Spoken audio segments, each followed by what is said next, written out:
Hey everybody, Joy here. It is Wednesday afternoon, and if I remember right, in my remembering these days, you never can tell. If I remember right, this is September 10th, 2025, and I am 75, and I'm getting a little nervous that the rest of my 70s aren't going to be that kind to me. I actually drank poison this morning. I know. You surely didn't. Well, I surely did. Although it's poison to insects. We made it up ourselves. We actually did. We had wasp, a couple months back. And so Jerry and I were watching YouTube videos on how to get rid of wasps. And one of the ways to get rid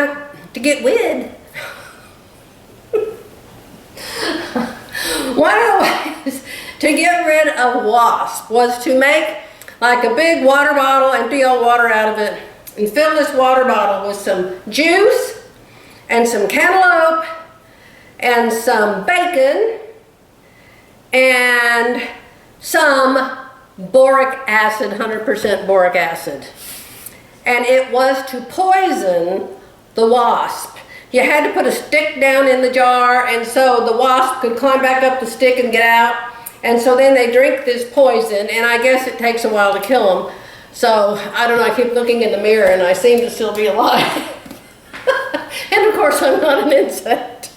Yeah, I think I'm still alive. And so the wasp goes out to the nest and feeds it. I don't know if wasps have queens like bees do and ants do, but they probably do. So I guess they go feed it to their neighbors and their friends and they all croak. So Jerry and I mixed some of this up. So we used my cran grape juice because that's the only kind of juice I like and that I ever have. So we took a whole bottle. I had a bottle that hadn't even been used yet. It was in the pantry. So I took it out of the pantry. And so we poured the boric acid. I think it was like only a tablespoon. The boric acid in this whole half gallon or however big it is of cran grape juice. And we shook it all up. Thank God we didn't put any cantaloupe or bacon in it. Such a dork. And so actually we didn't have any cantaloupe or bacon. So the one we watched, you put it in an empty Coke can or whatever kind of can. And so you dump all of the Coke out of the can. Well, we only drink 7-Up if we ever drink anything.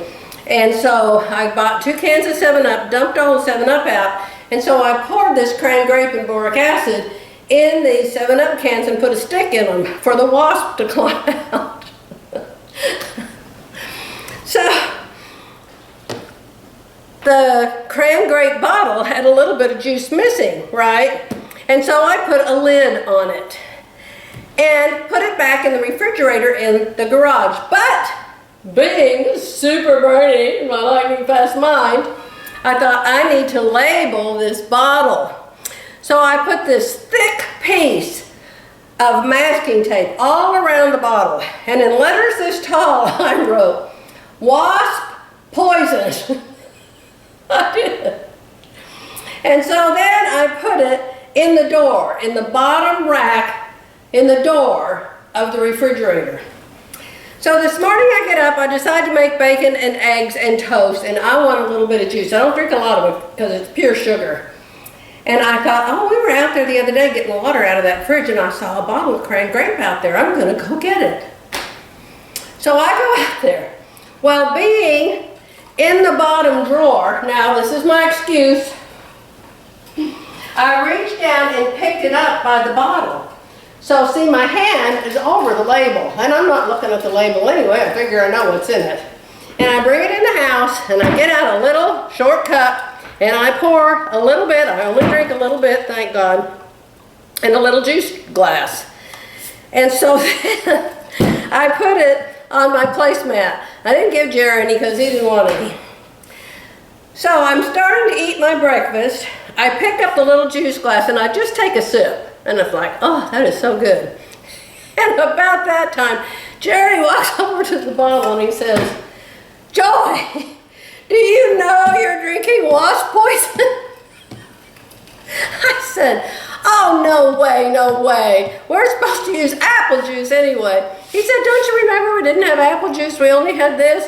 And he said, it's got a giant sticker on it, can't you read it? So here's my tip of the day. You know, my tips, they cover a lot of different subjects. My tip of the day is, if you ever do that, don't just mark the bottle. Sorry about my phone, it's Walmart or somebody, it's never one of you. Don't just mark the bottle. Take the tape, wrap it around the lid, and tape it down, and mark the lid poison. If it had been marked like that, I would have seen it immediately, and my mind would have remembered, oh yeah, that was 2 months ago when we made the wasp poison. We came back later, and both 7-Up cans were out in the yard. One was in a planter and one was way out in the yard. And we didn't see a dead wasp anywhere, but we haven't seen any wasp anyplace else either, so I guess that's good. So yes, that's really, really important, my friends. I know Jerry mixes up weed killers and doesn't label the bottles. He'll mix up things to clean the shower with and doesn't label the bottle. I get on to him all the time about it. And oh man, I cannot believe I did that this morning. So what am I doing now that I'm still alive? I told Jerry, I'm gonna say on my YouTube video, I'm gonna label it, I drank poison. And he said, you can't call it that, Joy. I said, why not? I did. But I guess you can't really call boric acid poison. Well, it's poison to bugs. Okay. So here's the thing. I brought Silly Willy here. Silly Willy, my Scarecrow. And I had already cut out all the 2.5-inch strips for the binding. Now, the company that made this pattern decided that this was going to be the binding, and that's what they sent me. So I decided that when I join it end to end, there's 9 strips with the fabric. I decided when I join it end to end, I want the joins to match, so the stripes match. And so you don't get to every single seam and the stripes don't match. So I have been playing with that this morning, and I finally figured out how to join the strips. See, here's the seam, and look at the stripes. I'm so proud of myself. Thank goodness after this morning. I don't know if I should be allowed to have scissors and rotary cutters. Oh, joy, joy, joy. Oh, what is wrong with you? Okay, so I have 3 more strips to sew on here, and then it will be like 1,000 miles long, and then I'm going to start sewing it on. I took a video for you a while ago about my paint colors. You want to see that? Here it is. So this is where actually my original sewing room started, out here in the media room. So I'm moving into here enough things that it will still be able to be used as a sewing area for me while these painters are here for 3 or 4 days. So I will move a sewing machine there where my laptop is. I'll move my laptop over to that other desk. This will be my cutting, working, make a mess table. And there's Lucy in the black dress I made that I don't like on me. I don't even like it on Lucy. Jerry did. He said, won't you ever wear that dress? I said, because I look terrible in it. So what I'm going to do is I'm going to cut it off to just above my knee, and then I will like it, not wear it. But for now, it's Lucy's. Over here is where I'm moving my machines. There's my Elissimo. There's my 1130. There is one of my cover stitch machines and a Bernina serger. And my other machines will be joining them, but not today. Quilts everywhere. 2 there, 1 there. My Scarecrow's over there, but I'm fixing to put a binding on him. So here's the sewing attic. And you can see it's all vacant again. It's probably going to really, really echo in here. Hello, hello, hello. So yes, this lamp is too little. And yes, I know it is. But I wanted it for temporary duty. I'll move it to some other place in the house later, but you can just tap it, and it's three-way. And so I really like that. Tap, tap, tap. I don't want a white lampshade. I want one that's, you know, more cream colored, the color of the couches. So, yes, you were right on the lamp is too small. The ironing board will move into there. My two big tables that I had built when I had this house, we had the house built, are staying in this room. I'll take everything off of them and then they'll just move them out into the middle. I got to paint the ceiling in here too. Somebody asked me that. So what color did I decide on? No, it wasn't sugar plum. We got paint everywhere here. Let me walk you around. This place is a mess. This paint right here is one of the original blues. I think that's actually sugar plum. Right there. Not any light shining on it with that window, so it's hard to see. Let me get real close. I don't think that'll help. And then I put on top of it another color of paint. It was one of Jerry's choices. Jerry wanted gray blue. So over here are Jerry's choices. The gray blue, there on the right. Hi! The paint on the right of the mirror is polar blue. The paint on the bottom of the mirror is some other kind of blue. I don't remember its name. And the paint on the left mirror is what I'm actually going to paint the room. It is called Barbados blue. And I doubt that you can tell it in this video picture. But it is kind of just a... And this is real crummy paint. You know, this is just to figure out what color you want. But it is just a teeny tiny bit toward turquoise. I have it on another wall. Let me show it to you there. So this paint right here on the right is going to be that bedroom that I just showed you. Isn't it lovely down here? We have paint everywhere. Jerry put such little tiny pieces of paint. That blue is the sugar plum. On the right of the blue, I had Jerry paint a sample of the Barbados blue, and he put such a tiny bit, I came back later and added to it. But it's still not very big. This is the Jetstream, which I really like too, but we're not going with Jetstream. And then this was swimming. We're not going with swimming. And then this right here, I think is Jerry's polar blue. But the color we're going with is this one right here. Barbados blue. It is a beautiful blue. It looks pretty blue in this viewfinder I'm looking at, but it's really just a tiny bit toward turquoise. I'll show you what it matches really good. You see that laundry basket quilts blue star up there? It matches that very, very good. And I make so many laundry basket quilts, you know, that blue's in everything. So that's what I decided to do. I'm so excited. So we got holes. The holes are absolutely everywhere. Remember the gigantic whiteboard I had here? This was my office. This was my real office when we owned our business in town. I very often work from home. And this was my real office then. With I'll show you. Does that look like a real office to you? Thank God nobody can see back here. But I had a giant whiteboard up there because I kept track of everything with a giant bulletin board and a giant whiteboard. So we've taken everything down. There's holes everywhere. But this paint company, they patch all the holes and they fix all the cracks. We have a crack. Where's the crack?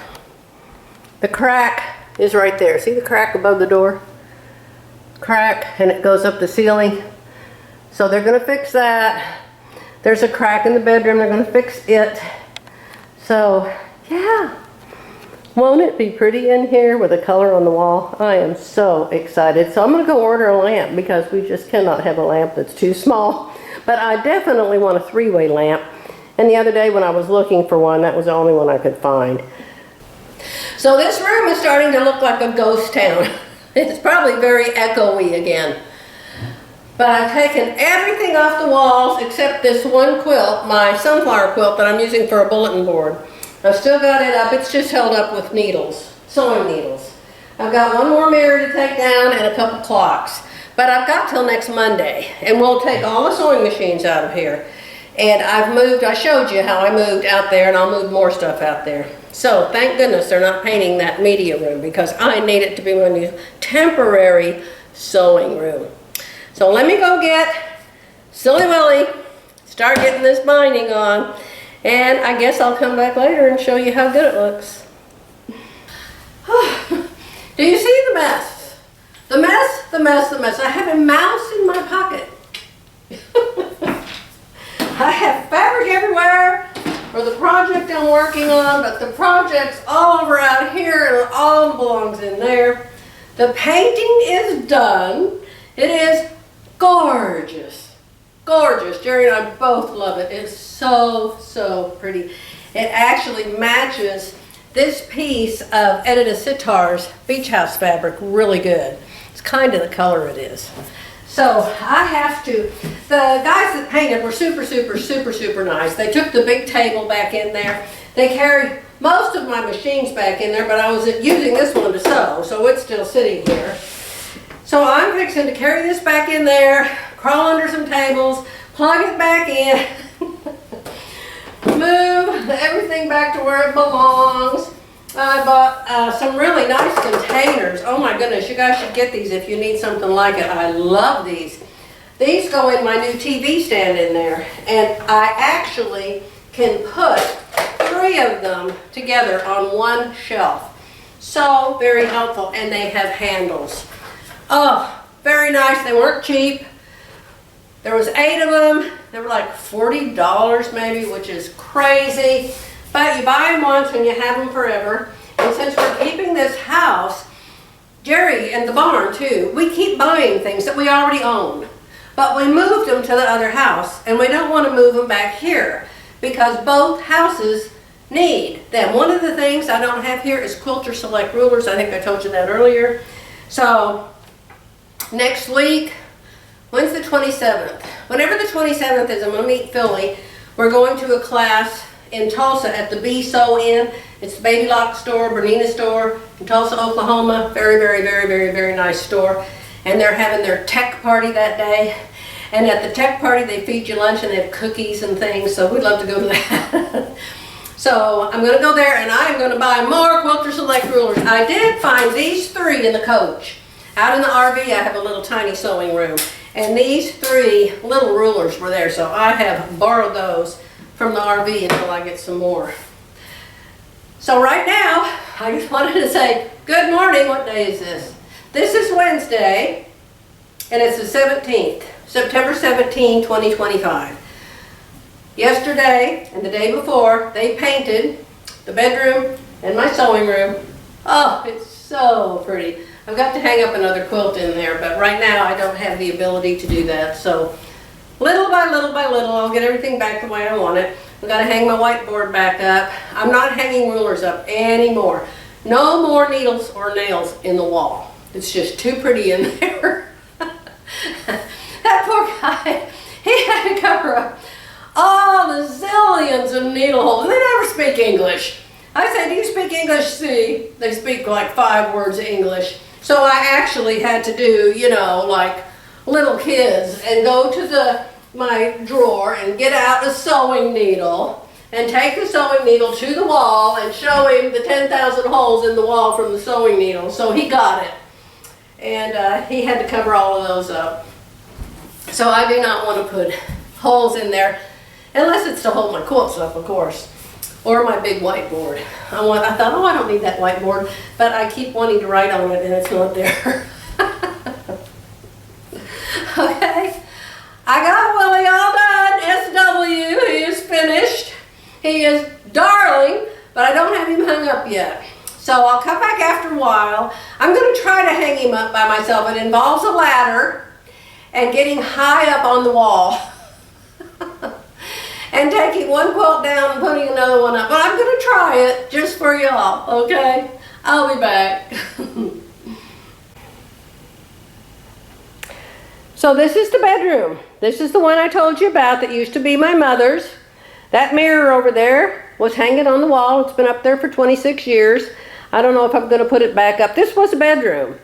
And all of the furniture, the 2 nightstands and the armoire and the queen size bed are all in mounds now. That's my guest room in mounds now. So that's why this room is empty.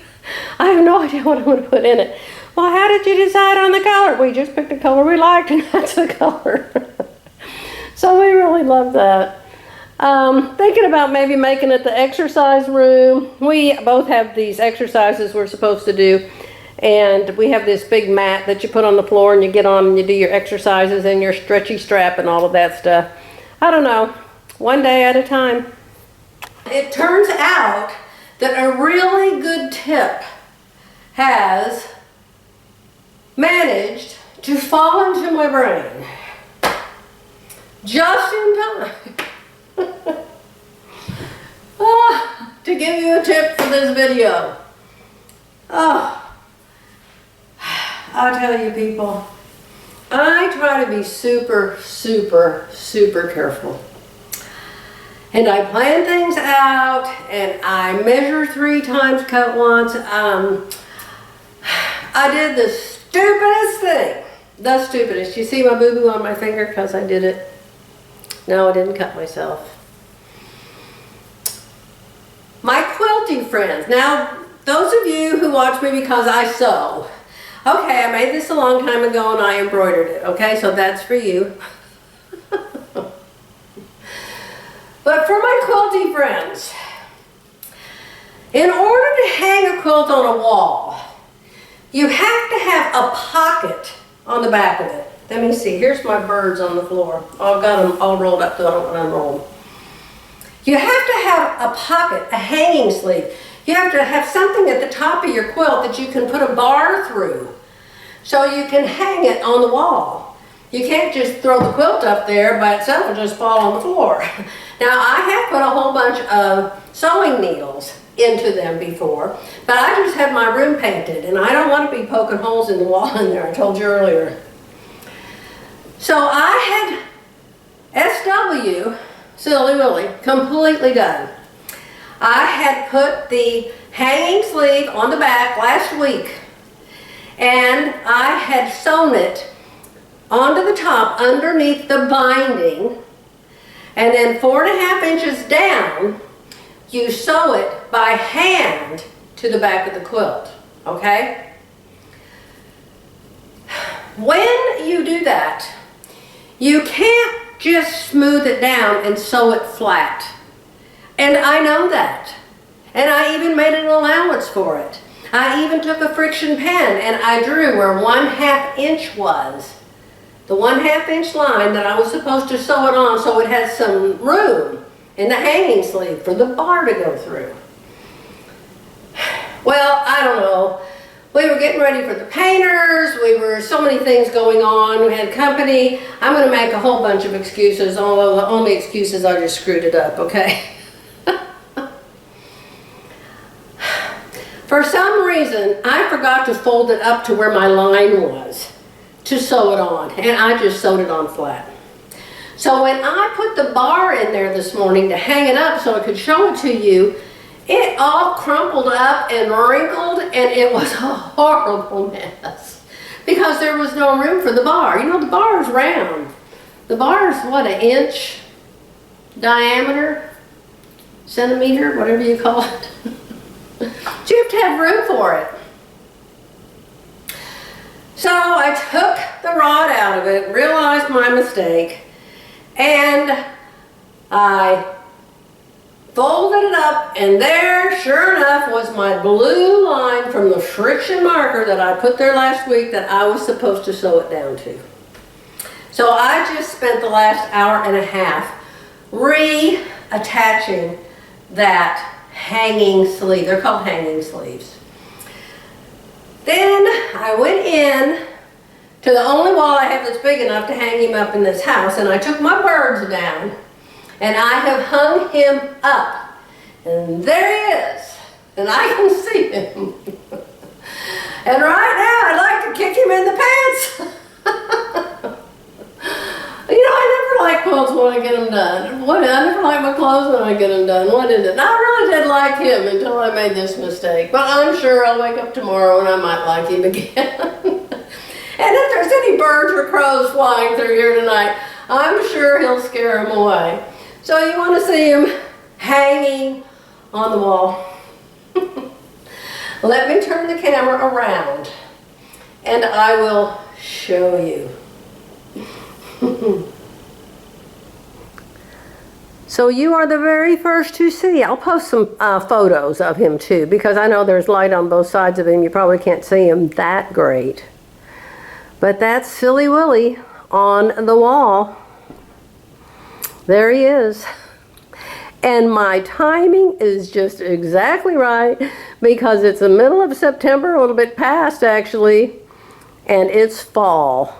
So there he is. Isn't that nice? I'm so excited. Okay, so there you are, first to see Willy, and down there in the corner is one more leaf. And this is the binding right there. And he's hanging on a hang-it-dang-it bar. Those hang-it-dang-it bars, dang it, are $100 now. I couldn't believe it. Couldn't find it on Amazon. I bought several on Amazon, but they did not have this big one. This is the biggest one that's holding him up. So I had to order it from Fat Quarter Shop. Takes forever to get it. Not like Amazon where you get it the next day. So I actually didn't get it yet. That's why I had to take my other quilt down, because I had to steal the hang-it-dang-it bar from it. But hey, learn to make a quilt if you don't know how already, because it's so nice when you get them all done. I'm sure you can probably find all mine, you young people. After I'm dead, you'll probably be able to buy my quilts for 5 cents at the Goodwill. So keep an eye out for that. So before I go back to my winter snowflake quilt, I have to finish this jacket. I'm sure I told you someplace in this many day video that I was going to make a sweatshirt jacket with Edit to Sitar at Laundry Basket Quilts. Well, here is the back. This is how far I've gotten. And this is not a sweatshirt. The sweatshirt turned out to be horrible. The top of it was too big. The bottom of it, once I cut it all apart, was too small. And the shoulder seam came clear down to here. It was awful. So the one I cut up is in the garbage, and the other one is in the Goodwill bag. So what I did was I ordered a t-shirt. I have lots and lots of t-shirts. I made the one I'm wearing, but I have lots that I've purchased, usually at the end of a season, from Belk, B-E-L-K. And I like their shirts. I can wear the medium in a Belk shirt. I bought larges one time and I kept them and ended up taking them in over 4 inches. So I can wear a medium. So I bought an extra large long sleeve t-shirt. That's what this was. This is the t-shirt side. So what you do is you cut it apart. You cut the shoulder seams, you cut the side seams, you cut the sleeves off, and you cut it up the center front. So this is the back. You can see I have it all quilted and everything. It's an easy project, but not really. Putting the quilting objects on it, the fabrics on it. Edit to Sitar says use your orphan blocks. Well, I don't have orphan blocks. When I make a quilt, all the blocks go into the quilt, and I don't have orphan blocks, so I had to make extra blocks. So I made a spool. I don't know if I've already shown you this. If you have, I'll cut it out. I made an oak leaf, a little star, a turny thingy, a spool, and a star inside a star. And so then what you do is you put what you have in a quilt block, and then you just add fabrics around it to fill up your space. So that's what this is at the top. A piece of fabric, 2 jelly roll strips, a piece of fabric, okay? And so you can see how I quilted it. See the back of it? No glue. All I did was pin it.